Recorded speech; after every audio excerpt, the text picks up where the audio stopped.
ती बोधकथेचे नाव वाघ आला वाघ आला. एका गावात एक मुलगा राहत होता. त्याला खोड्या करायला खूप आवडायचे. त्याचे वडील एके दिवशी आजारी पडले. त्याचे वडील त्याला म्हणाले, तू गायी घेऊन शेतात जा, त्यांना संध्याकाळी चारून परत आण. तो म्हणाला, हो.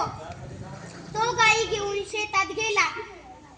त्याला करमेना. त्याने एक युक्ती केली. तो झाडावर चढून ओरडू लागला, वाचवा वाचवा, वाघ आला वाघ आला.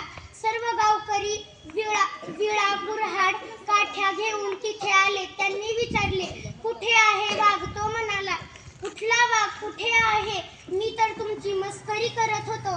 दुसऱ्या दिवशीही त्याने तसंच केले. तिसऱ्या दिवशी तो झाडावर बसून गायींकडे पाहत होता. तेवढ्यात त्याला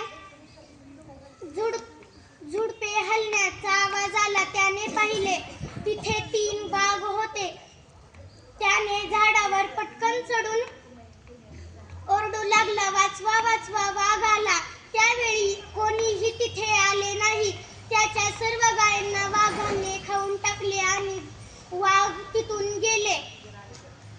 तो रडत बसला. तेवढ्यात तिथून एक शेतकरी जात होता. त्याने पाहिले,